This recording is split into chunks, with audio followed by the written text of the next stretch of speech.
What would you do if you were out in the car with a friend and a stranger asked you for a ride? After all, there are two of you, so what could possibly go wrong? Today we're going to take a look at another horrible case with you on Tuesday, May 23rd, 2000. When two friends named Brandy and Elizabeth give a strange man a ride, they do not realize the danger that awaits, because what started as an act of kindness quickly turned into a terrifying situation where their lives were at stake. Let's start with the terrible story of Brandy Hicks and Elizabeth Kinsey Reiser. Elizabeth Kinsey Reiser was born on March 20, 1983 in America. Elizabeth is the eldest in the family. She has three younger brothers, one who is 2 years younger, one who is 5 years younger, and one who is 6 years younger. So she really grows up with the boys. Elizabeth also had a very carefree childhood.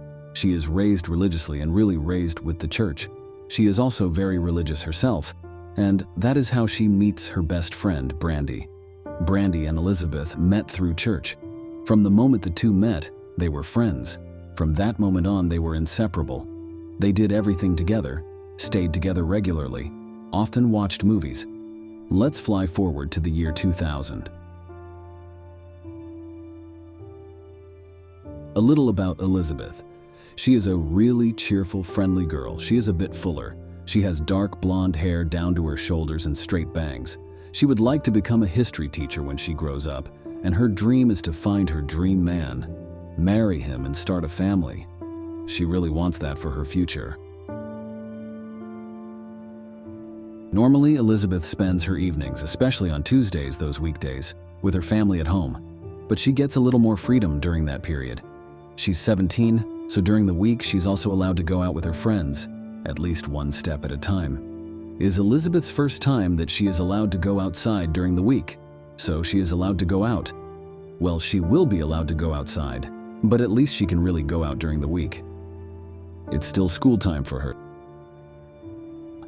They were also going to stay together that evening, and first they go to a dinner organized by a church choir. They get back in the car after that dinner and drive to the video store. And they get there and see a man standing outside. He actually just kind of stands there. Maybe he's smoking a cigarette or waiting for someone. He doesn't really stand out either, but the girls have at least spotted him in the corner of their eye. In any case, they go inside the video store and choose a nice movie. They loved romantic movies. When they get there and are renting a movie, it's around 9:30 at night. After that video store, they will simply go home, relax on the couch, wear their pajamas, and then the movie will go on. At least that's the plan. Those girls walk outside from the video store to the car, but the man who was standing outside the video store earlier suddenly walks up to them. It's not a very nice, pleasant appearance, but the man just seems very innocent. Those glasses he's wearing really have those round lenses. This man certainly doesn't look dangerous. He also wears a black long-sleeved shirt and jeans. They estimate him to be between 25 and 30 years old. He speaks to the girls. He says his name is Mark and he has a request. He would really like a ride from the girls for 10 minutes. He walked no less than 50 kilometers that day and has terrible pain in his legs. He would really appreciate it if those girls would just take him 10 minutes further to his house. They don't know this man, so it's easier to say no, but what could actually go wrong? This man also looks nice and not very dangerous. Brandy doesn't see the danger in it, but Elizabeth is the one who has doubts. He's like, let's just go home. He's a grown man. He'll be fine. But these two girls have also learned from church to be merciful, to occasionally do something for someone in need. Well, not really in need, but just something nice to do for someone. And again, what can go wrong? Mark knows how to remove or pay away the last bit of doubt. He gives them $20 for the ride if they let him ride with them. He really wins them over. Mark can come along. Well, he gets in the car with the girls. Elizabeth sits in the passenger seat next to Brandy, who is driving. Mark is in the back. After driving for a while, they arrive at a road, and then he asks the girls, Brandy and Elizabeth, to stop for a moment because he hid a six-pack of beer there earlier that day, and he wants to get it out of the bushes or something. So, well, Brandy and Elizabeth think, well, whatever, we'll stop. Well, Mark jumps out of the car. The girls look at each other like, gosh, what a weird guy, huh? But they don't want to leave him behind either. You don't just drive away either. Anyway, Mark is rummaging around in the bushes there and he came back with a bag. In any case, the bottom line is that those girls no longer have a good feeling about this guy. At one point, they come to the area that Mark had initially said he would live in, but he says nothing. He doesn't tell those girls to stop, so they just keep driving. But at some point, Brandy is like, "Hey, where are we driving?" So she asks that question of, "Hey, are we almost there?" To which Mark replies that she has to keep driving and that they are almost there. But it feels strange and sketchy on all sides, because they are still driving in civilization. But it does not take too long before they approach a somewhat remote area where there are no houses or buildings at all. And then the girls feel quite unsafe. Well, after about an hour, Mark says that Brandy has to stop the car. Now they are standing somewhere with that car in the middle of nowhere. Mark then tells Brandy to take her laces out of her shoe, so she does, and she gives the laces to Mark. He tells Elizabeth to tie Brandy's hands to the steering wheel with those laces. Mark takes the other lace to tie Elizabeth's hands behind her back for a moment. Brandy is sitting at that point with her wrists tied to the steering wheel of the car, and Elizabeth is tied with her hands behind the back. Mark steps out of the car, walks to the passenger side where Elizabeth is sitting, opens the door, and Elizabeth has to come with a him. Those girls are in a total panic because they are now being separated. Mark walks into the bushes with Elizabeth and Brandy calls after her. She remains seated in that car while her best friend is taken into custody, not knowing what this creep has planned for her. At a certain point, her friend Elizabeth disappears into the woods with this man, and God knows what happens. She hears and sees nothing anymore. She actually doesn't dare to move. Mark lets Elizabeth lead the way. He tells her where they are approximately and what she has to do to eventually. It is muddy, and after a while they arrive at an open field where Mark forces Elizabeth to sit on her knees. Elizabeth obeys. She is on her knees and Mark stands behind her. He then puts his hand in his pocket and takes out a knife, and he starts stabbing Elizabeth without mercy. In the meantime, Brandy is sitting alone in the car, thinking about what is happening to Elizabeth at that moment. She has no idea. Unfortunately, after waiting about half an hour, Brandy finally sees someone coming out of the bushes, but it is not Elizabeth, it's Mark, and he walks back towards the car alone. You can imagine that girl is terribly confused. She keeps staring out the window, and Mark keeps talking to her, and he says, "If you just do as I say, then you will survive this." At some point, the car comes to a stop. They are standing near a kind of industrial building. Mark and Brandy get out of the car and they walk towards a path that leads to railway, and he promises Brandy to release her.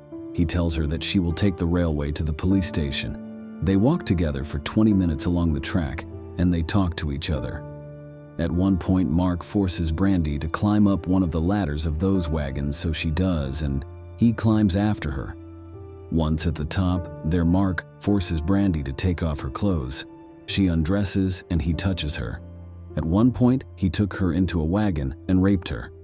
Mark promises Brandy to let her go, but on one condition. Mark must get a few minutes.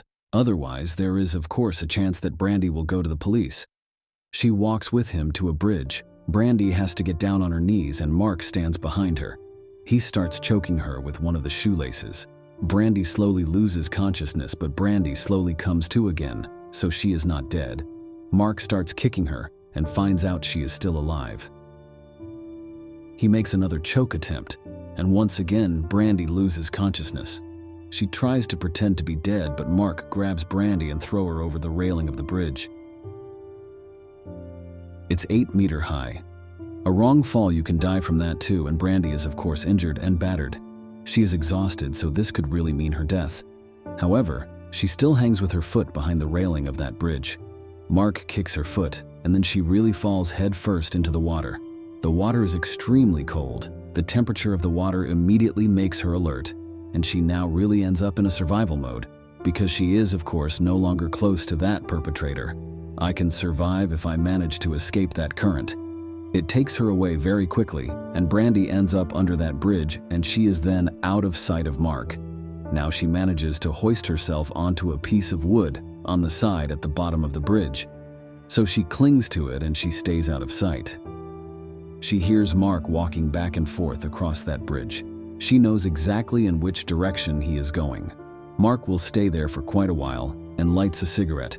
When Brandy is 100% sure that Mark is gone, she pulls herself onto the side.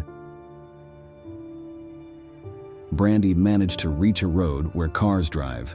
A few cars didn't stop. At any given moment, a car stops for her, and it is a man in a pickup truck. The man asks if Brandy is okay and decides to give her a lift to the police station, and Brandy, her only concern is her best friend Elizabeth. Where is she? This was the first time that Brandy has really felt safe with that man in the car who helps her, and then she survived. Only she has no idea yet what happened to Elizabeth. Brandy arrives at that police station completely confused, soaked, and really in ruins.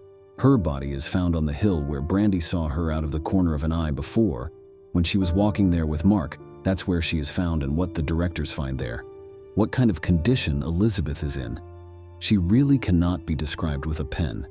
The next morning, Brandy comes to the police station to talk about who the perpetrator could be, and they make a composite drawing based on the descriptions.